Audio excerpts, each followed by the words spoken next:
કેન્દ્રીય માર્ગ પરિવહન અને હાઈવે મંત્રી નીતિન ગડકરીએ માર્ગ સુરક્ષા માટે નવી કેશલેસ ટ્રીટમેન્ટ યોજના જાહેર કરી। કેન્દ્રીય માર્ગ પરિવહન અને હાઈવે મંત્રી નીતિન ગડકરીએ ભારતમાં માર્ગ સુરક્ષામાં સુધારો લાવવા માટે અનેક પગલાઓની જાહેરાત કરી છે। તાજેતરના એક બેઠકમાં ગડકરીએ 2024માં માર્ગ અકસ્માતોના ચોંકાવનારા આંકડાઓ પર પ્રકાશ પાડ્યો, જેમાં 1.80 લાખ મૃત્યુ પામ્યા છે અને તેમણે જણાવ્યું કે એમાંના 30,000 મૃત્યુ હેલ્મેટ ન પહેરવાને કારણે થયા છે। ગડકરીએ ભારપૂર્વક જણાવ્યું કે 66% મૃત્યુ 18 થી 34 વર્ષની વય જૂથમાં થયા છે, જે યુવાન વયના લોકો પણ મહત્વપૂર્ણ અસર દર્શાવે છે। આ ઉપરાંત તેમણે નોંધ્યું કે 10,000 બાળકોના જીવન ગુમાવ્યા છે, કારણ કે શાળાઓ અને કોલેજોના પ્રવેશ અને બહાર નીકળવાના બિંદુઓ પર યોગ્ય વ્યવસ્થાઓ ન હતી। આને ઉકેલવા માટે શાળા પરિવહન માટેના ઓટો રિક્ષા અને મિની બસ માટે નવા નિયમો અમલમાં મૂકવામાં આવ્યા છે। જાહેર કરાયેલા મુખ્ય પહેલોમાંથી એક કેશલેસ ટ્રીટમેન્ટ યોજના છે। આ યોજના હેઠળ સરકાર માર્ગ અકસ્માતના પીડિતોના સારવારના ખર્ચને 1.5 લાખ રૂપિયા સુધીના મહત્વ માટે 7 દિવસ સુધી કવર કરશે। જો પોલીસને અકસ્માતના 24 કલાકની અંદર જાણ કરવામાં આવે, હિટ એન્ડ રન મૃત્યુના કેસોમાં મૃતકના પરિવારને 2 લાખ રૂપિયા આપવામાં આવશે।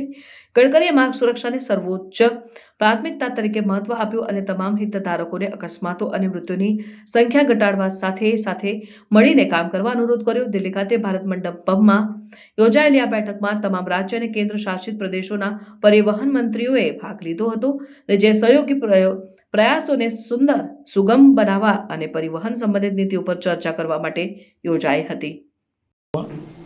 सबसे पहले प्रायोरिटी रोड सेफ्टी के लिए थी और रोड सेफ्टी में 2024 का जो ये आ रहा है उसमें 1,80,000 मौतें हुई है।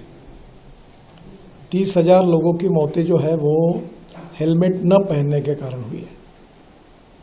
दूसरी गंभीर बात यह है कि 18 से 34 वयोगट में 66% मौतें हुई है। हमारे स्कूल और कॉलेज के सामने एग्जिट एंट्री पॉइंट में उसकी ठीक व्यवस्था न होने के कारण 10,000 बच्चों की मौतें हुई है।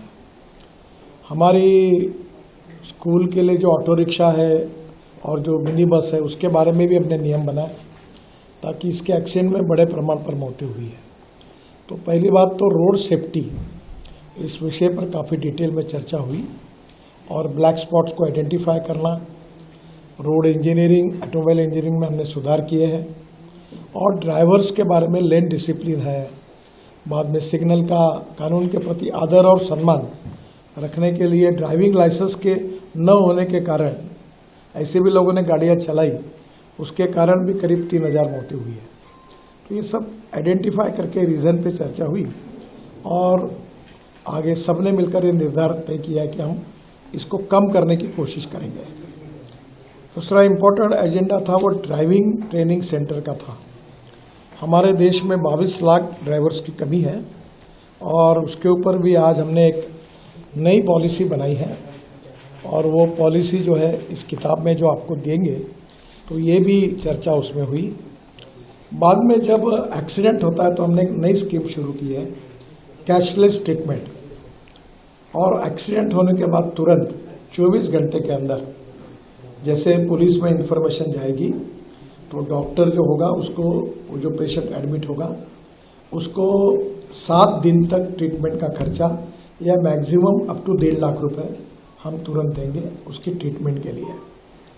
बाद में हीट एंड रन विक्टिम्स जो है उसमें भी मृत्यु होती है तो हम 2 लाख रुपए देंगे।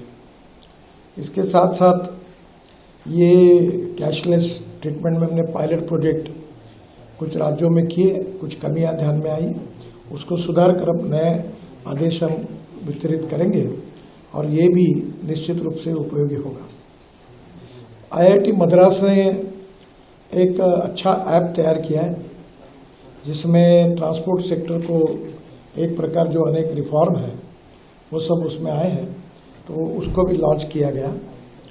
हम सर्कुलेशन इकोनॉमी को प्रधानमंत्री जी ने बहुत प्राधान्य दिया है और इसलिए स्क्रैपिंग पॉलिसी, इसके बारे में डिटेल चर्चा हुई।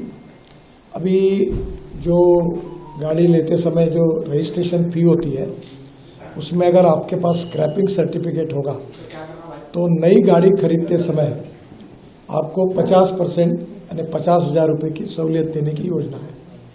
उसके साथ साथ जो मैन्युफैक्चरर है उन्होंने 1.5 से 3% तक कॉस्ट में अगर सर्टिफिकेट हो तो वो भी सहूलियत देंगे। अब नई गाड़ी खरीदते समय पुरानी गाड़ी को स्क्रैपिंग करने के बाद उसके सब फायदे जो है अब मिल रहे हैं और जिसके कारण देश में बड़े प्रमाण पर ये स्क्रैपिंग सेंटर शुरू हुए हैं। अभी ये संख्या हमारी अपेक्षा से कम है, करीब 78 to 82 वहाँ भी चालू हुए हैं, पर कम से कम 1,500 सेंटर्स खुले। और जो भारत सरकार की योजना है कि राज्य सरकार अगर अपनी गाड़ियाँ बसेस ट्रक स्क्रैपिंग करती है तो उनको कुछ मदद भी दी जाती है, उसके ऊपर भी चर्चा हुई। और ये भी आज मीटिंग की प्रमुख विशेषता थी। स्क्रैपिंग के कारण हमारी ऑटोमोबाइल इंडस्ट्री बहुत आगे जाएगी, क्योंकि aluminium, copper, rubber, steel and plastic इसका रिसाइकलिंग होता है। और अभी कुछ स्पेसिफिक पार्ट ऐसे हैं, अभी मारुति का स्क्रैपिंग सेंटर है सुजुकी का, उसके पार्ट जापान में एक्सपोर्ट हो रहे हैं और टायर जो है उसकी भी पाउडर अब बिटुमेन में डाल रहे हैं। तो ये एक सर्कुलेशन इकोनॉमी